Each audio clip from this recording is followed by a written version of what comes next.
Alléluia. Que Dieu vous bénisse. Je bénis Dieu encore ce matin pour l'opportunité qu'il nous donne de pouvoir partager cette exhortation avec vous.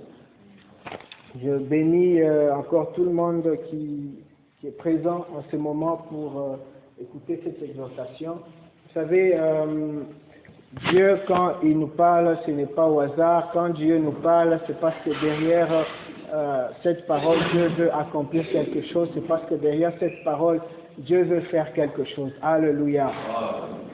Hier, nous avons parlé sur l'humilité dans la marche avec Dieu. Et c'est toujours sur ce thème que nous sommes en train de continuer. Toujours sur ce thème que nous allons parler ce matin. Amen. Alors hier, nous avons dit que la marche avec Dieu commence le jour où nous avons donné notre vie au Seigneur Jésus. Parce que c'est Jésus qui est le chemin et c'est par Jésus que nous contractons notre alliance avec Dieu. Et c'est ce jour-là que notre marche avec le Seigneur a commencé. Hier, j'ai dit que si tu n'as pas encore reçu Jésus-Christ, sache que tu n'as pas encore commencé à marcher avec Dieu. Amen. Parce que la marche commence le jour où nous donnons notre vie à Jésus-Christ. Nous avons dit que l'humilité, c'était l'attitude par laquelle nous rabaissons, l'attitude par laquelle nous nous positionnons en dessous de Dieu, l'attitude qui nous pousse à mettre Dieu en avant, à mettre Dieu avant toute chose. Nous avons dit aussi que l'humilité, dans le sens étymologique qui signifie humus, qui signifie terre, et hier Papa Sali aussi a ajouté une définition à cela, il a dit humus, quelque chose qui reçoit. C'est-à-dire, il nous a donné un exemple, il a dit, si vous avez un habit qui est froissé, qu'est-ce que vous faites? Vous le repassez. C'est-à-dire, le faire repasser, aimer la chaleur, afin que votre chemise soit repassée, puisse être présentable. C'est-à-dire, lorsque nous sommes humbles, nous sommes disposés à recevoir les conseils, à recevoir les suggestions de l'extérieur, afin de nous remettre sur le chemin. Alléluia. Et aujourd'hui, nous voulons continuer toujours dans cette même pensée, de parler sur la marche avec Dieu, de parler aussi sur l'humilité dans la marche avec Dieu dans notre vie chrétienne. Alors, j'aimerais commencer mon exhortation par une question. Alors, pourquoi devons-nous marcher dans l'humilité par rapport à Dieu? Amen. Pourquoi devons-nous nous humilier par rapport à Dieu? Pourquoi vis-à-vis de Dieu nous devons nous humilier? Pourquoi nous devons mettre Dieu en première position? Pourquoi est-ce que nous devons mettre Dieu en avant de toutes choses? Amen. Alors j'aimerais que nous puissions lire notre premier texte dans Colossiens. Colossiens, le premier chapitre, à partir du 16e verset.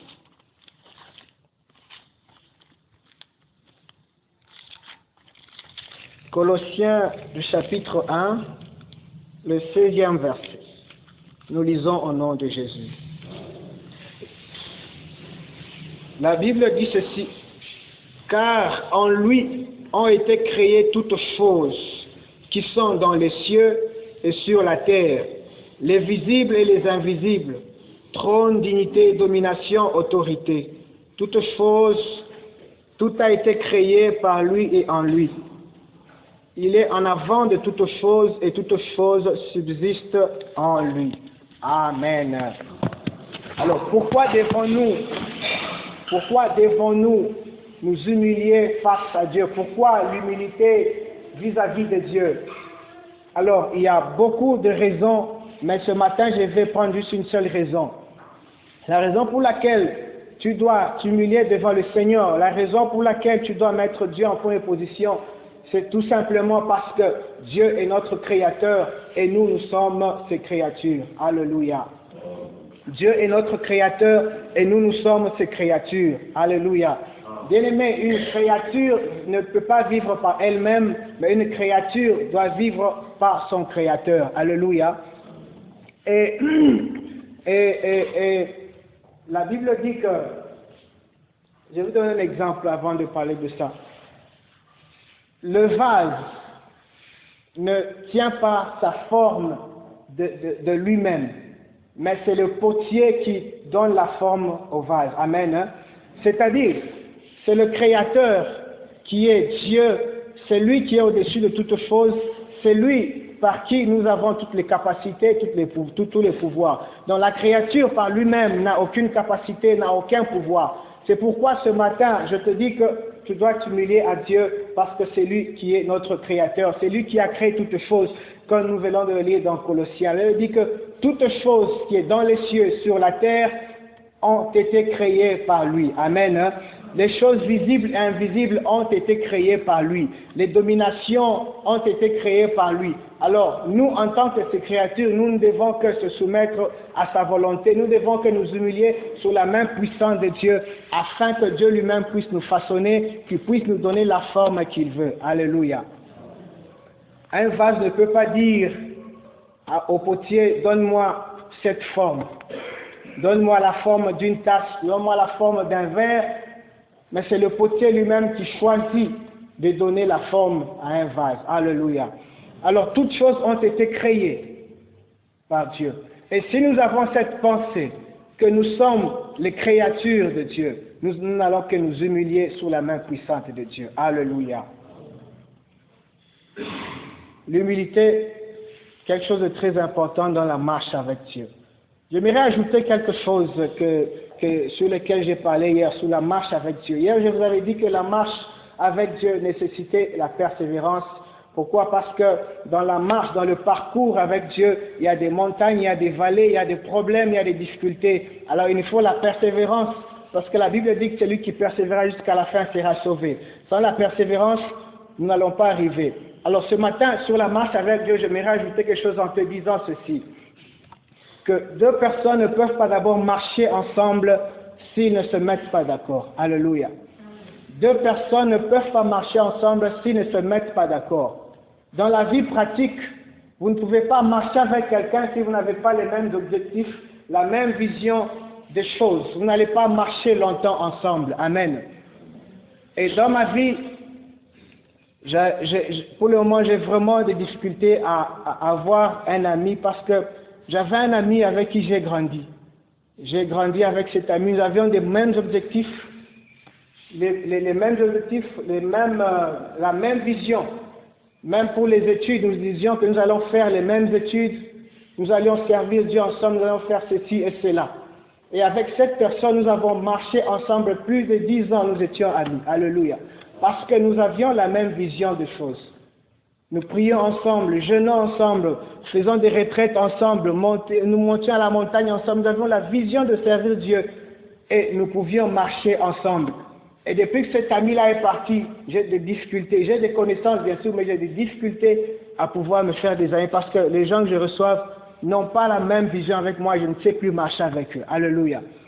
Même dans la marche avec Dieu, tu ne peux pas marcher avec Dieu pendant longtemps si tu ne te ranges pas dans la vision de Dieu.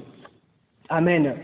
Si tu ne te ranges pas dans la pensée de Dieu, il te sera difficile de marcher pendant longtemps avec lui.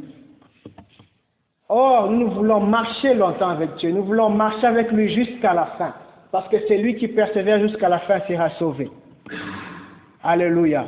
Et la pensée de Dieu, la vision de Dieu pour l'homme, ce n'est pas la pensée ce n'est pas nos propres pensées. La pensée de Dieu est différente de nos pensées. La vision de Dieu est différente de nous. Nous devons nous ranger selon la pensée et la vision de Dieu. Alléluia. Alors, ce matin, j'aimerais te dire ceci. Si tu as la vision bornée de la vie chrétienne, cette vision qui est bornée seulement sur le matériel, sache que tu ne marcheras pas longtemps avec Dieu. Amen. Si tu as la vision d'une vie chrétienne bornée seulement sur le matériel, sache que tu ne marcheras pas longtemps avec Dieu. Parce que le jour où Dieu va te bénir, tu vas le lâcher. Ou le jour où tu vas prier pendant longtemps et tu ne reçois pas ce que tu veux, tu vas lâcher Dieu. Alléluia. La vision de Dieu, c'est que nous puissions nous affectionner aux choses d'en haut. La vision de Dieu, c'est que nous puissions d'abord chercher le royaume et le reste après.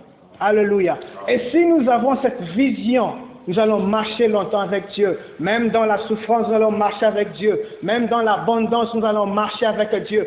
Même quand nous serions malades, nous allons marcher avec Dieu. Même quand les choses ne vont pas aller, nous allons marcher avec Dieu. Alléluia. Mais si nous nous bornons, nous cherchons d'abord notre propre intérêt, nous cherchons d'abord que Dieu puisse nous bénir. Nous avons la vision du matériel. Nous n'allons pas avancer avec le Seigneur. Alléluia. Ce matin, j'aimerais que tu puisses comprendre que si tu veux aller loin dans ta marche avec Dieu, affectionne-toi d'abord aux choses d'en haut. Alléluia. Et le reste après. Amen. Alléluia. Affectionne-toi aux choses d'en haut et le reste après. Dieu d'abord et le reste après. Alléluia. Et ainsi nous pouvons marcher longtemps avec Dieu. Nous pouvons marcher pendant longtemps avec le Seigneur. Nous allons résister même quand les tempêtes viendront. Nous allons marcher avec Dieu jusqu'à la fin. Alléluia. Bien-aimé, si tu viens à l'église ou si tu as cru pour que Dieu puisse te bénir, bien-aimé, ce matin, je te décourage.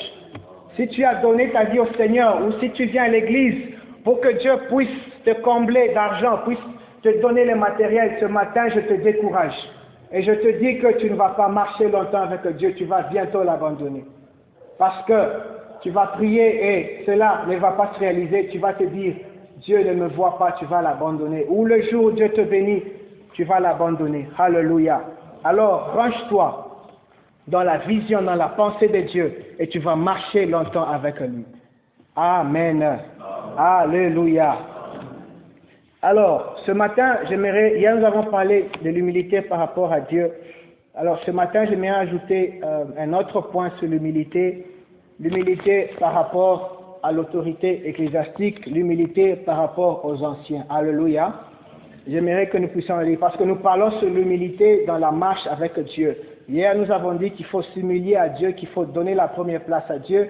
Et ce matin, j'aimerais aussi parler sur l'humilité face à l'autorité que Dieu a placée face aux anciens. Alléluia. Lisons dans 1 Pierre 5, à partir du premier verset.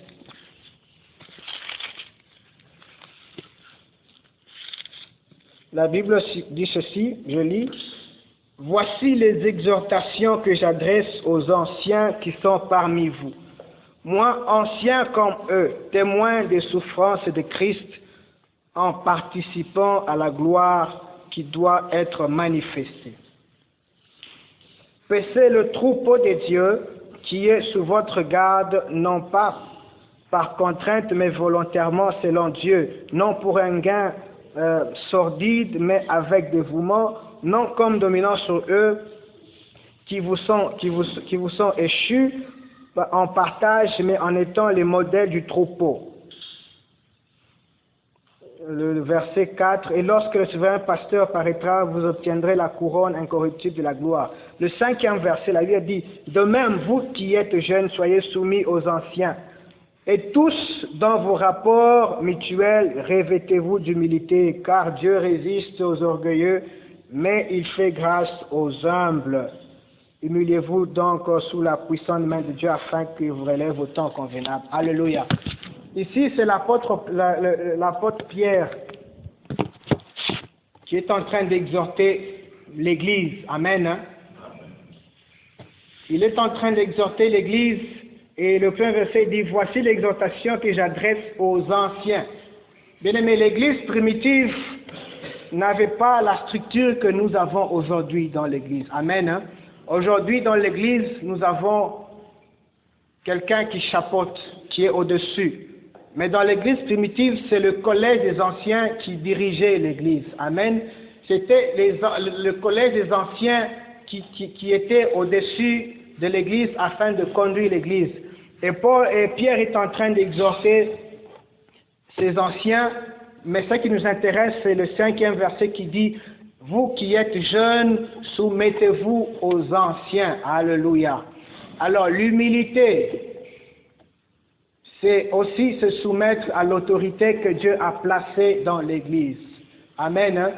Bien-aimés, nous sommes dans l'Église universelle, c'est vrai, cette Église qui est constituée de tous les chrétiens, de toutes les personnes qui ont donné leur vie à Jésus-Christ, mais n'oublions pas que nous avons aussi l'Église locale, et dans l'Église locale, il y a l'autorité que Dieu a placée. Amen. Et nous, en tant que chrétiens, en tant qu'enfants de Dieu, nous devons nous soumettre à cette autorité, nous devons nous soumettre aux anciens que Dieu a placés dans l'Église. Amen. Alléluia.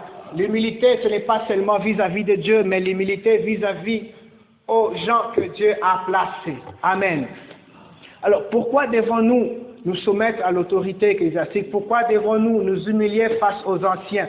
Parce qu'ici, nous voyons que ce sont les anciens qui dirigeaient l'Église primitive. Alléluia. Mais aujourd'hui, nous avons aussi les autorités que Dieu a placées dans l'Église. Pourquoi devons-nous nous soumettre? Amen. Et cela, nous pouvons le voir dans Hébreux 13, 17. La Bible dit ceci. La Bible dit que nous devons nous soumettre à l'autorité ou au conducteur parce que ce sont eux qui sont en train de veiller sur nos âmes. Alléluia. C'est-à-dire, Dieu a placé l'autorité, Dieu a placé les anciens dans l'Église afin de veiller sur nos âmes.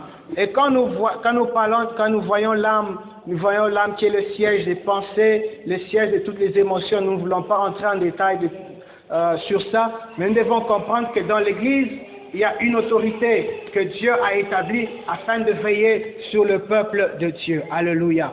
Et nous, en tant qu'enfants de Dieu, nous devons nous humilier, nous soumettre à cette autorité. Alléluia. Et Pierre plutôt, exhorte les jeunes à se soumettre, mais il exhorte aussi aux anciens. Il leur dit ceci: paissez le troupeau de Dieu, non pas comme en les dominant. Alléluia. Vous savez, quand vous dominez, c'est-à-dire vous assujettissez le peuple de Dieu. Il dit: paissez le troupeau de Dieu, non pas comme en les dominant, mais en étant un exemple pour eux. Alléluia. Donc, Paul aussi appelait les autorités ou les anciens à ne pas dominer sur le peuple de Dieu, mais en étant un exemple pour le peuple de Dieu. Alléluia. Il les appelait aussi à l'humilité quelque part. Alléluia. Alléluia. Est-ce que nous sommes ensemble? Alléluia. Alors, nous devons nous soumettre à l'autorité que Dieu a placée dans l'Église. Nous devons nous soumettre à nos dirigeants et suivre leurs instructions. Et c'est là que Dieu aussi peut nous bénir. Vous savez, tu peux avoir l'onction royale, mais il faut aussi savoir qu'il y a l'onction sacerdotale. Alléluia. Bien-aimé, tu peux être diplômé, avoir ton diplôme de licence, diplôme de je ne sais pas quoi. C'est l'onction royale, l'onction de supériorité, mais il y a aussi l'onction sacerdotale que Dieu a donnée aux serviteurs de Dieu, que Dieu a donnée aux gens qu'il a établis. Et sachez que l'onction sacerdotale est supérieure à l'onction royale. Alléluia. Et vous savez, en Israël, il y avait des rois. Mais à côté des rois, il y avait toujours soit un sacrificateur, soit un prophète. Et les rois étaient toujours soumis aux sacrificateurs ou aux prophètes. Alléluia. Bien-aimés dans le Seigneur, quand nous venons dans la maison de Dieu, quand nous venons à l'église, nous devons laisser nos titres dehors, nous devons laisser nos mérites et nous soumettre à l'autorité, nous soumettre aux anciens. Amen. La Bible nous raconte une histoire dans 2 rois, l'histoire du roi Naaman. La Bible dit plutôt Naaman qui était le chef de l'armée du roi de la Syrie, et ce roi-là était lépreux. Et un jour, il a appris au travers de sa servante qu'en Israël, il y avait un Dieu. Et Naaman a parlé à son roi pour que le roi puisse faire une lettre et envoyer au roi d'Israël. Et son roi a fait une lettre et a envoyé au roi d'Israël. Et dans cette lettre, le roi a dit: je t'envoie Naaman, mon serviteur, afin que tu puisses le guérir. Et le roi d'Israël, lorsqu'il a reçu la lettre, la Bible dit qu'il a déchiré les vêtements. Il a dit: suis-je un Dieu pour guérir? Alléluia. Bien-aimés dans le Seigneur, il y a certaines situations que même l'onction royale ne peut pas résoudre. Il y a certaines situations que ton rang social ne peut pas résoudre. Il y a certaines situations que ton diplôme ne peut pas résoudre, que ta connaissance ne peut pas résoudre. Et le roi a envoyé cet homme vers le prophète. Et le prophète a dit, amenez-le, et on saura qu'en Israël, qu'il y a un prophète. Alléluia. Bien-aimé, Dieu sait le pourquoi de ta présence ici. Dieu sait le pourquoi de ta présence dans cette communauté. Et il a placé des hommes afin que nous puissions nous soumettre à eux. Alléluia. Et Naaman est arrivé auprès du roi Élisée, du prophète Élisée. Élisée lui dit, va te jeter cette fois dans le Jourdain et tu seras pur. Et Naaman fut irrité et il se disait, mais je croyais que cet homme devait sortir, me rencontrer. Moi qui suis le chef de l'armée du roi, mais cet homme envoie son serviteur pour dire, vous lui dites d'aller se baigner, cette fois il sera pur. Alléluia. Et Naaman voyait son rang social. Il se disait, en tout cas, cet homme doit sortir, je dois le rencontrer face à face. Et il va agiter ses mains sur ma lèpre, je serai guéri. Et Naaman voulait repartir parce qu'il était furieux. Mais ses serviteurs lui ont dit, si cet homme t'avait demandé des choses difficiles, tu allais faire. Humilie-toi seulement et obéis à sa parole. Va te jeter et tu seras pur. Alléluia. Bien-aimé, il y a certaines solutions, certaines situations qui ne peuvent être résolues qu'avec l'onction sacerdotale que Dieu a placée sous ses serviteurs. Alléluia.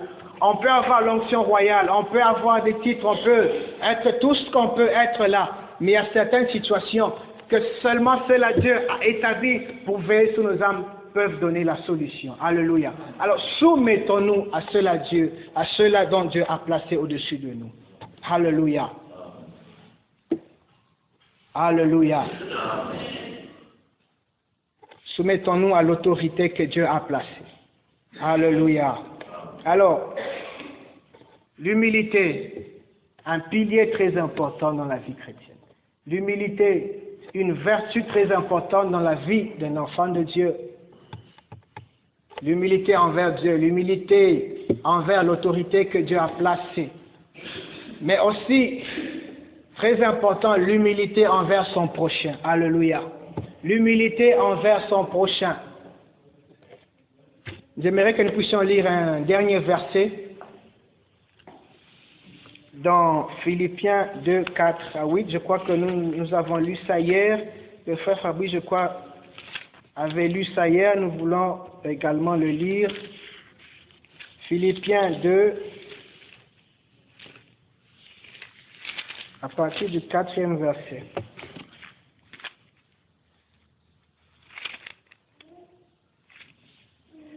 La Bible dit ceci, que chacun de vous, au lieu de considérer ses propres intérêts, considère aussi ceux des autres. Ayez en vous les sentiments qui étaient en Christ, lesquels, existant en forme de Dieu, n'a point regardé comme une proie arrachée d'être égal à Dieu, mais se dépouillant lui-même, en prenant une forme de serviteur, en devenant semblable aux hommes, ayant paru comme un simple homme. Il s'est humilié lui-même, se rendant obéissant jusqu'à la mort de la croix. Alléluia. La Bible dit que chacun de vous, au lieu de considérer ses propres intérêts, considère aussi ceux des autres. Amen. Hein?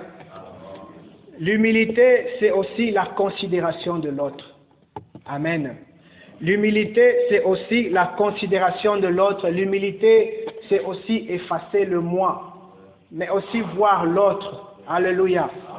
Bien-aimés, si vous voulez connaître que cet homme n'a pas l'humilité, que cet homme a l'orgueil en lui, vous allez le découvrir par le moi. Il veut toujours lui. Moi je suis, moi j'ai fait, ma famille est, mon père est, je suis, j'étais. Alléluia. Tout est centralisé sur lui. Et vous comprendrez que cet homme n'a pas l'humilité. L'humilité, c'est considérer l'autre, ton prochain. Lorsque ton prochain excelle, lorsque ton prochain a réussi, lorsque ton prochain est béni, bien-aimé, considère cela. Va vers lui, félicite-le, considère aussi ses mérites. Alléluia. Il ne faudrait pas que tout soit centralisé sur toi. L'humilité, c'est le contraire de l'orgueil, c'est le contraire de l'égocentrisme. Alléluia. Mais c'est aussi aller vers l'autre, reconnaître que l'autre aussi a Dieu, que l'autre aussi peut chanter, que l'autre aussi peut prêcher, que l'autre aussi peut faire ceci ou cela. Alléluia. Ne centralisons pas tout sur nous, mais allons aussi vers l'autre, considérons aussi l'autre. C'est ça l'humilité. Alléluia.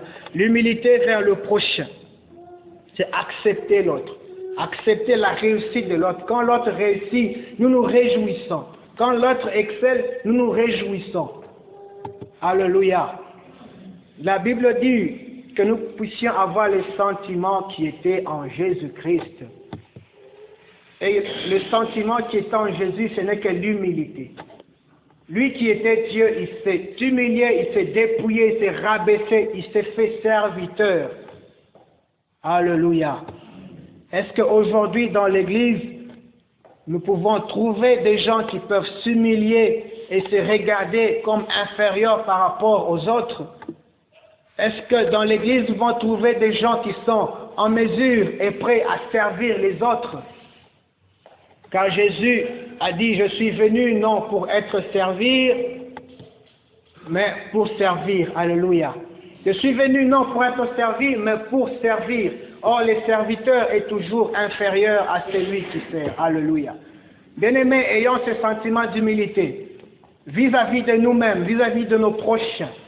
Regardons notre prochain comme étant supérieur à nous. Allons vers lui, acceptons ses mérites, acceptons aussi l'autre. C'est ça l'humilité. Alléluia. Dieu résiste aux orgueilleux, mais il fait grâce aux hommes. Ayons un cœur humble. Que le moi puisse s'effacer, mais considérez aussi l'autre. Alléluia. Alléluia. Alors, si nous nous humilions vis-à-vis des autres dans l'Église, nous allons voir que même la fraternité dans l'Église, la communion entre nous va se renforcer. Mais si nous voulons être au-dessus des autres, c'est là que vous voyez qu'il y a des divisions, qu'il y a des disputes. Parce que personne ne veut se rabaisser, parce que personne ne veut être humble, personne ne veut servir les autres. Tout le monde veut des situations d'honneur, tout le monde veut être acclamé, tout le monde veut être en avant, personne ne veut se rabaisser. Bien-aimé, ce matin, je t'exhorte à avoir les sentiments qui étaient en Christ. Et ce sentiment, c'est le sentiment d'humilité. Rabaisse-toi, que le moi puisse s'effacer, mais que tu puisses considérer aussi les autres, le mérite, la réussite des autres. Et ainsi, tu verras, Dieu te fera grâce. Et ainsi, tu verras la gloire de Dieu dans ta marche avec.